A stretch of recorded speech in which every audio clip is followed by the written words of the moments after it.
Ladies and gentlemen, this RedGamingTed.com video. I'm going to be answering a question from someone on the Facebook wall, and they were asking me why Microsoft used DDR3 memory on the Xbox One. And I have somewhat given answers onto this before, not exactly the purpose of the video, but mentioned it briefly in various comments and so on. And Microsoft themselves haven't actually answered on the question. But you can actually do some guesses, and you can certainly put two and two together and get a reasonable example of why they would not have gone with GDDR5. So the first thing we really have to do is to think about the price points between the two consoles. Now, there's a massive difference in pricing between DDR3 memory and GDDR5 memory. GDDR5 memory is typically what is used on high-end graphics cards, as we know. And the speed of the RAM combined with the bus type of the card and or components is what gives you the the gigabytes per second. So in other words, something like, for example, GDDR5 on a 384-bit bus is going to have significantly more than, say, the 256-bit bus of the PlayStation 4. And this is why discrete GPUs, so in other words proper graphics cards that you plug into your PC, have higher memory bandwidth than the PlayStation 4. They'll have, like, for example, over 200 gigabytes per second, whereas the PlayStation 4 has 176, and this is all down to the fact that they've got a higher bus generally.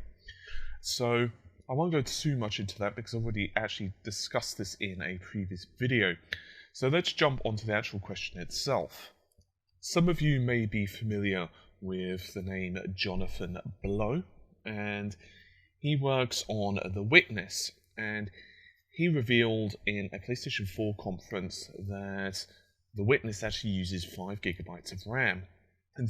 And so on Twitter, he gave a series of quotes. This was a while back, actually. This was in June this year, of course, 2013, but still. And he said, and I quote, "For those asking, 8 gigabytes seems like a lot if you're used to consoles with 512 megs. But it really isn't that much for, say, a modern PC. The Witness wants to use over 5 gigabytes of RAM right now.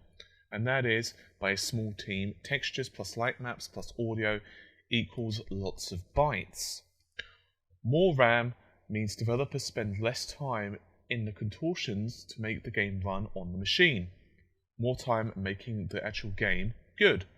It's pretty amazing how cheap DDR3 is these days, even at retail. That RAM in the Xbox One must be super cheap in bulk. Kinda makes me wonder why they only went with 8 gigabytes. And 8 gigabytes isn't that much. The Witness is 5 gigabytes so far, and it's an indie game, and that was his end quote. So it doesn't really tell you exactly what's going on, does it? He doesn't say, well, Microsoft selected it because of X. However, more could be revealed if you look at the PlayStation 4. We know, for example, that at one point in the PlayStation 4's life, it actually had 4 gigs of RAM. We know this because everyone expected it to have 4 gigs when it was unveiled. Everyone. And what we basically thought several months back is the following. Xbox One was going to have a large amount of extra RAM, basically twice the amount of RAM, 4 gigs for the PlayStation 4 versus 8 of the Xbox One. But we thought that the PlayStation 4 was going to have much more memory bandwidth than the Xbox One. Notice how I'm leaving out the other components, such as the GPU for a moment, just to simplify things. But of course, what eventually happened is Sony managed to cram much higher density DIMMs in there, and therefore we got a situation where the PlayStation 4 has exactly the same amount of memory, and main system memory anyway, as the Xbox One. So what basically happened, as the story goes, from what we can tell from developers, what they've leaked, from stories, from comments by Microsoft, and goodness knows what else, it was basically set in stone that the Xbox One needed 8 gigs of RAM from the beginning. And this can be seen by the way that they actually created the system. They created the system with the purpose of multitasking. We know that, for example, it has a multi-operating system environment. which is cool in theory, but it does take a hell of a lot of RAM. We know that about 3 gigabytes is system reserved, which is pretty similar to the PlayStation 4. We don't know if in, say, 2 years' time they're going to manage to claw back more memory, but regardless. Let's just go with the figures we've got now, because otherwise we'll be spending forever and a day trying to figure out exactly what it could be.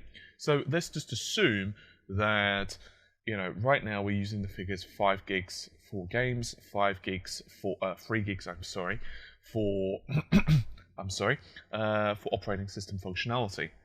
Sorry guys if my voice is a little bit croaky, I've only just woken up, it's pretty early and I'm recording before work, so... Anyway, so we've entered a couple of if statements there. So the question is, how does this really fit together? Well, it's fairly simple. Microsoft decided early on that they wanted a multitasking monster.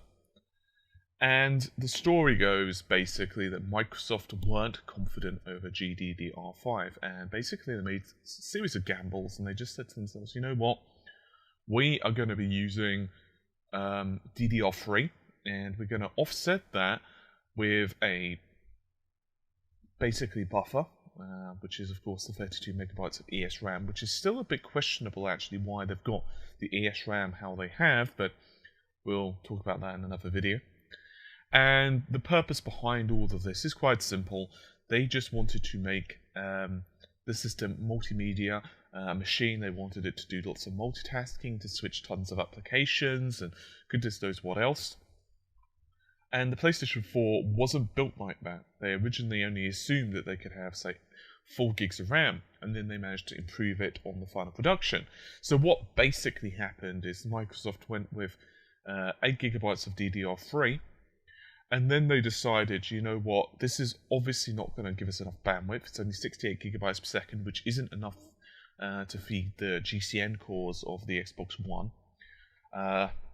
Although arguably, because it only has 12 GCN cores, despite the fact that they are operating a little bit of a higher frequency than the PlayStation 4, it doesn't actually need so much memory bandwidth to feed them anyway.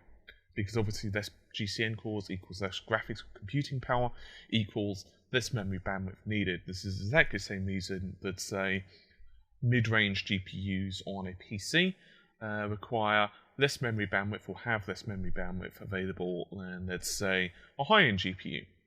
So just throwing out numbers, it could be that the mid-end card has like 170 gigabytes per second and the high-end, so a mid-end card has 170 gigabytes per second, just throwing out numbers, and the high-end card has like, 260. Just using arbitrary numbers there. So it's pretty simple, and then they realized, well, obviously that's not enough. We obviously need to put the buffer in, and so that was put locally onto the APU of the Xbox One, the SoC. And then they decided, in addition to all of that, that that's not quite enough, and they decided to also put in the move engines, which we know what they are. I've already spoken about them before. You can check out previous videos. You could search move engines if you want. But effectively, they are just fixed function accelerators.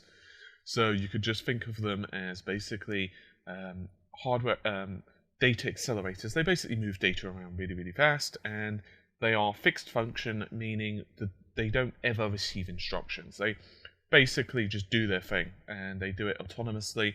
The developers don't need to do anything with them, they don't need to program them, and this basically means that for the developers' point of view, that they don't need to even concern themselves that they're there. They just kind of do their thing in the background, and they don't need to concern themselves. There's a couple of benefits actually with the move engines, predominantly that they free up both GP and CPU cycles, rather than the GPU, for example, moving data in terms of, say, compute.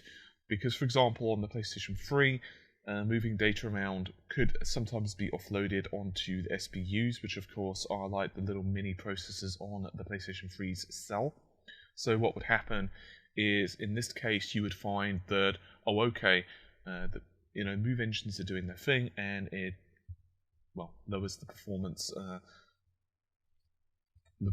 hit, I suppose you could say, moving data around. So that's basically why the PlayStation 4's APU is very different compared to the Xbox One's APU in terms of the extra cores, for example the PlayStation 4 versus the Move engines and the ESRAM on the Xbox One. And the purpose of the question primarily is, of course, the DDR3 memory, which hopefully should answer the question.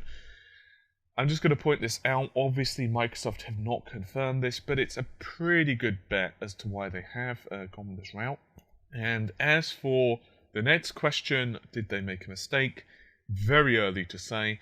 Many would argue that it's going to be a bit more complicated, and as I've said in other videos, I think it's really going to depend on how effective the buffer is, that 32 megabytes ESRAM. I think it's really going to come into things and really dictate just the performance of the system quite heavily. But it's very early to say yet.